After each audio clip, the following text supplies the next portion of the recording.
अली अमीन का जो मुखालिफ था, मैं नाम ले लेके बताऊंगा उस वक्त, वो इतनी बार मिला आपकी सोच है, उठा के सीधा अदालत में खान साहब सामने खड़ा करते थे। एक दफ़ा ऐसा भी हुआ, आप हैरान होंगे कि मुझे बताया गया कि जी एक वकील साहब आए थे और उन्होंने खान साहब को बताया है कि हमारे लोगों को उठाया जा रहा है केपी में। तो मुझे कोई वकील ने बताया कि वो खान साहब को वो फिलाना ये कह रहा था। मैंने कहा वो कौन है? जब मैंने पता कराया उस वकील का, तो वो वकील जो है उसका ससुर हमारे कैंडिडेट के खिलाफ इलेक्शन लड़ा था, उसको पीटीआई बना के पेश किया कि वो उठाया गया कि नहीं कि लोग उठाए जा रहे हैं। अच्छा, लोग उठाए जा रहे हैं। जबकि मैं चैलेंज करता हूँ कि मेरे टाइम में एक बंदा ओके, अगर उठाया भी होगा बहुत ही गलत किस्म की किसी ट्वीट पे या बहुत गलत उस पर, उसे रात नजर नहीं गुजारी होगी। ये मेरे आखिरी दिनों में हुआ सनम जावेद वाला। सनम जावेद मुझे बताए बगैर निकली है वहां से, लूप में नहीं लिया, मुझे पता ही नहीं था और खुद ही घूम रही थी, मुझे बताए बगैर वहां से निकली है। और जिस तरह निकली है वो मैं बता नहीं सकता अभी, क्योंकि मैं लोगों का पर्दा रखूंगा। और उसके बाद फिर उन्होंने कहीं और ड्रॉप किया है, फिर किसी और साथ घूम रही है, अपनी गलती थी उसकी, ठीक है। फिर भी मैंने उसकी एफआईआर भी कटवाई, मतलब मशाल से सही। आज मेरे साथ हो ना हो इख्तिलाफ होता रहता है पार्टी में। जब मेरी कट्टर मुखालिफ थी ना कि मुझे मेरी हर जगह पे मेरे खिलाफ बोल रही थी, जब मैंने उसको निकाल दिया था उस वक्त उस टेन्योर में मशाल की मुलाकातें चेक करें, हर मुलाकात में मशाल सही मौजूद है। अब क्यों नहीं मिल सकती?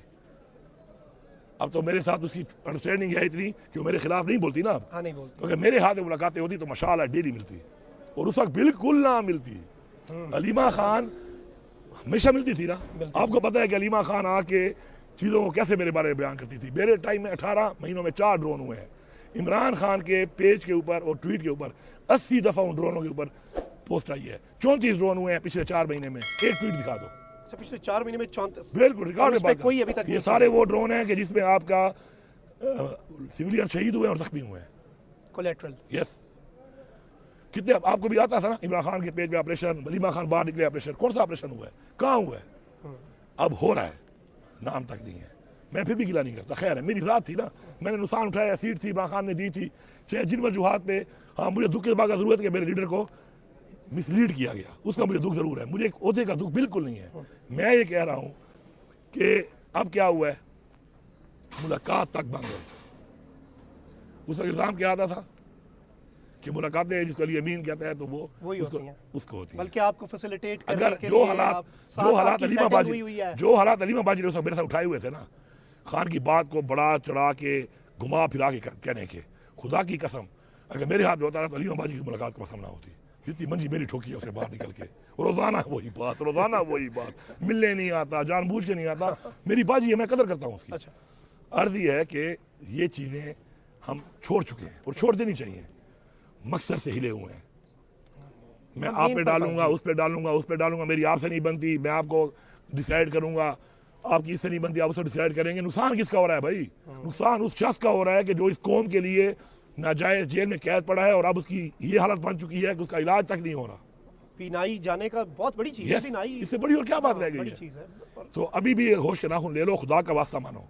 इमरान खान जब बाहर आ जाएगा, किसको उसने ताज पहनाना है पहना देगा, जिसको फारिग करना है कर देगा। आपकी कोशिशों से जो है ना वो फैसले अल्लाह करता है ना, वो आपकी कोशिश से नहीं होने, इस तरह आपकी साजिश से नहीं होने, वो बाहर आके खुद कर लेगा। तो मेहरबानी करके उसको निकालने के लिए एक ठोस लाएअमल बनाया जाए। और जब तक प्रेशर बिल्टअप नहीं, ये जो जितना भी आज हो रहा है प्रेशर, खौफ नहीं है। देखें मेरे वाले साहब वाला बशीर कह रहे थे कि हमेशा जो बना उससे डरता हो ना उसको मारना नहीं है, मारोगे वो कहेगा यही दर्द होना था, बस इतना ही था, जो होना था हो गया, वो झाका खत्म हो जाता है। हमारा एक खौफ था, हमारी हुकूमत का खौफ था, हम उनकी जड़ें हिला दे रहे थे। ठीक है गोलियां मार दी, लेकिन इनकी पूरी स्टेट को शिकस्त दे के मैं डी चौक तक आ गया था ना, उससे पहले आ गया था ना, लाहौर पहुंच गया था ना, घंटा लेट हो गया था ना, पहुंच गया था ना। जड़ें इनकी हिलती थी, खौफ था। अब इनको खौफ शायद नहीं रहा ना, किसी मेरी गलती है, पहले मैं कहता हूँ ये मेरी गलती है। खौफ खत्म हुआ, वो खौफ पैदा करना पड़ेगा, नहीं तो भुगतो। और मुझे किसी के भुगतने में भी कोई अफसोस और अरमान नहीं है, सबसे ज़्यादा मैंने भुगता है। मैं आज भी चैलेंज करता हूँ कि जो 9 मई से पहले जो इन्होंने मेरे साथ किया है शायद इस पार्टी में किसी साथ भी ना हुआ हो, मैंने फिर भी कुछ नहीं कहा। वीडियोस हम सब ने देखे थे ना, ठीक है, शुरू में। उसके बाद मैं ये भी चैलेंज करता हूँ कि हलकों में आप सर्वे करवा लें, आप सर्वे करा रहे कि हलकों में जितनी सख्ती मेरे हल्के में वर्कर के साथ हुई है किसी हल्के में नहीं हुई। ये शरत मर्द भी आया था, इससे पूछो तूने पूरे सूबे में जलसे किए, तुम्हें मना कहाँ किया उन्होंने? एक जगह से मना किया कि इधर नहीं जाना, बस वो DI खान अली बिन खाल का, आपको खुद बता देगा, पूछ लेना। अच्छा, इतनी सख्ती मेरे साथ उन्होंने की इलेक्शन में, अल्लाह ने मुझे जितवा दिया, मेरे करार रिजेक्ट कर दिए, हाई कोर्ट से मैंने मंजूर कराए। ये अल्लाह की तरफ से चीज़ें होती हैं, ठीक है। मैं सिर्फ ये कहता हूँ कि हमारा खौफ ख़त्म हो चुका है। हमारा खौफ तब बनेगा जब इनके जहन में होगा कि जब आएंगे तो अंदर घुस जाएंगे, फिर घुसने के बाद किसके साथ क्या होता है वो तो बात की बात है ना, वो फैसला फिर अल्लाह करेगा। लेकिन घुसने का डर अगर नहीं होगा ना तो भाई you will be taken for granted.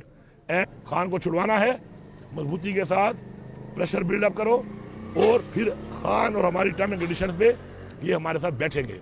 अब तो बैठना दूर की बात है, पहले तो ऑफरिंग कर रहे थे, हम नहीं मान रहे थे, बार्गेनिंग पोजीशन में थे आप पहले। अब ये हालत है कि वो हमें खान की एक वीडियो तो छोड़ दें, कॉन्फ्रेंस कॉल के ऊपर या मुलाकात में खाली इतना भी नहीं बताने दे रहे कि वो ये कह दे कि मेरी सेहत कितनी ठीक है कितनी खराब है। ये दिस इज टोटली इनजस्ट।